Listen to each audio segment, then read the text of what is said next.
Dr. J.P. Frizzel is positive that the trail he struck in the frozen north could not have been made by anything except the gigantic beast, which has been supposed to be extinct. The mammoth still lives on the island of Unimak, a wild, little-known, cold corner of the world off the west coast of Alaska. This startling assurance comes from Dr. J.P. Frizzel, a United States government scientist who has just reached San Francisco. Dr. Frizzel tells earnestly and carefully a remarkable story. He says he was exploring the island, which had been wholly unknown except for its active volcanoes. In the course of his explorations, he went into the interior and was one day amazed to strike the trail of a creature of such astounding weight and bulk that he was immediately compelled to regard the tracks as being those of a mammoth. Dr. Frizell was quick to appreciate the importance of his discovery. In the wilds of an Arctic stand, he had found a living representative of an animate species which has been long regarded with wonder, but considered wholly extinct. He examined the tracks closely and assured himself, but none that a member of the elephant family could have made them. They were unlike the tracks of a bear. They were too large for the tracks of a modern elephant, which is, moreover, never found north of the tropics. They seemed to be fresh, and the weight of the creature had been such that the imprints of his feet were left 4 inches deep in the firm ground. The doctor measured them, counted the toes, observed the structure of the foot, and followed the trail for many days, hoping to catch sight of the monster which made the tracks. He was assisted in his search by natives from the neighboring islands and the mainland, but not even the hardiness of these sufficed to discover the creature in the wilderness of rugged Unimak. Dr. Frizell was well aware that the scientific world would laugh when he would come home saying that he had seen the fresh tracks of a mammoth, and was convinced that this greatest of all elephant creatures was not extinct, as supposed, but alive on the island of Unimak. But he nevertheless resolved to tell his story, and the positiveness of his statements, his care to make every possible observation, even to measurements and counting the toes, together with the straightforward manner in which his story is told, certainly entitles him to a respectful hearing and a consideration of the possibility that what he says may be true. He says, quote, "I don't wish to make myself ridiculous to the scientific world by stating as a fact that at least one living specimen of the mammoth family is still roaming at large on the American side of the Arctic regions, but I saw with my own eyes comparatively fresh tracks that apparently could not have been made by any other kind of animal but a mammoth.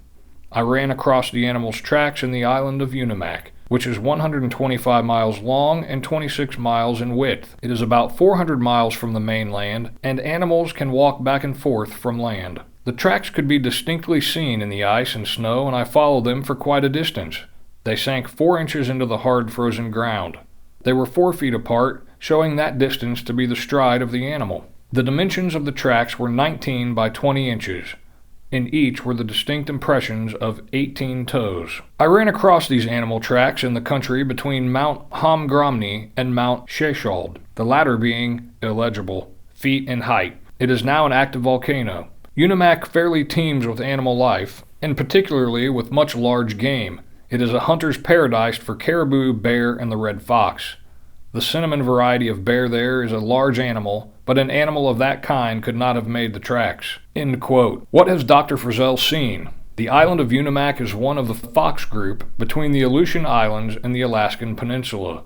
It is wholly between the 15th and 16th parallels of latitude, or about as far north as Hudson Bay. It is one of a group of islands noted for their abundance of animal life, their active volcanoes, forbidding shores, and scant welcome to man. The winters are intensely cold, and the vegetation grows rank when the sun is warm. There are many who will instantly avow that the man does not know what he is talking about. But that is not a tenable view, for Dr. Frizell talks like a man who knows exactly what he is talking about.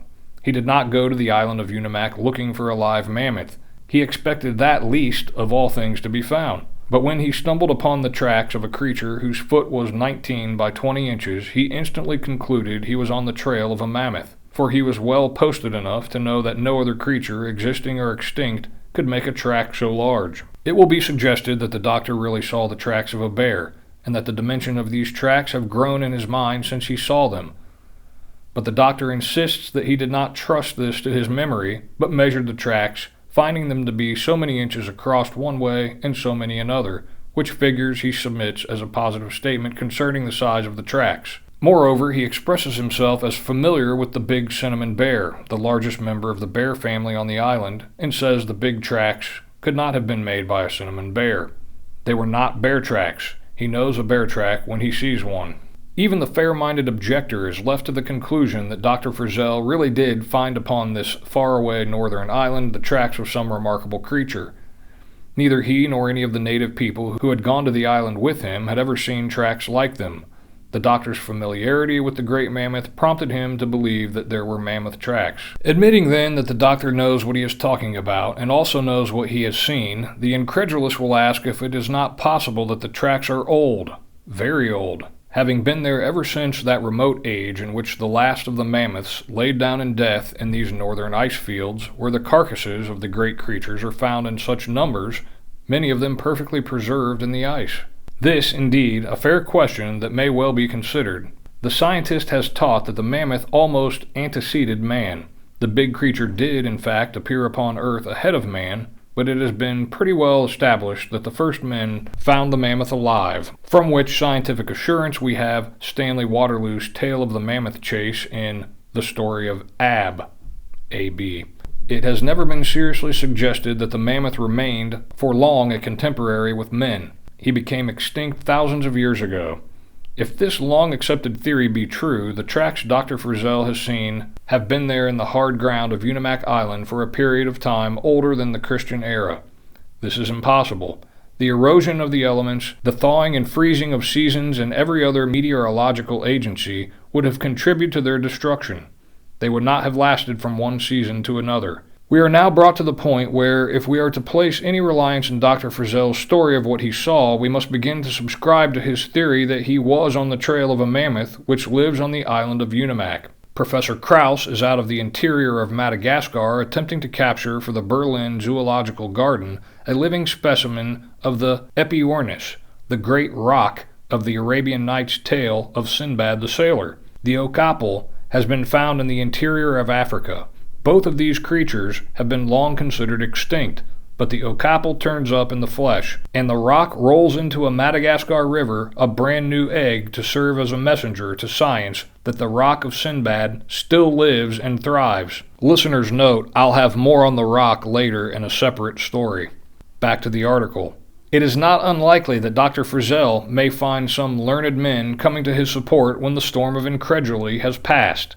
There's no reason why all of the mammoths should be dead. They were creatures of great strength and could not have been the prey of creatures greater than they. They did not belong to that uncanny and impractical creation which gave the world the great dinosaurs. They were as fit to survive as the elephants. The elephants were their contemporaries, and pastured side by side with them upon both the hemispheres. Yet the elephant still lives and thrives. The agency that destroyed the mammoths did not destroy the elephant. Why then should the scientific world refuse to look for a living mammoth in some favored corner of the earth? And what likelier place than Unimak Island?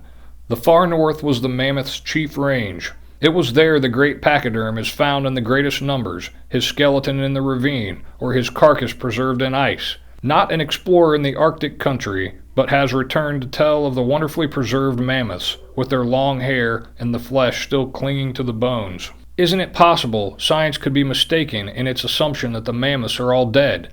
Is a live mammoth on Unimak Island any more of an improbability than a living rock bird on Madagascar or a live okapi in Africa? Dr. Frizzel's theory becomes the most tenable when it is understood that Unimak Island or some island or mainland in that part of the world would be the first field explored by any scientist who did believe the mammoth still living and was determined to find one. This would have been true had Dr. Frizzel never visited the island, for the last signs of the mammoth are in that part of the world. There, science has said for years, he was last alive. Why not still alive? Dr. Frizzel expresses his determination to return to Unimak and find his mammoth, just to prove to the world that he is not the author of a hoax. It's perhaps easier to believe there is a live mammoth up there than it is to believe the doctor will catch it. It's September 12th, 1903.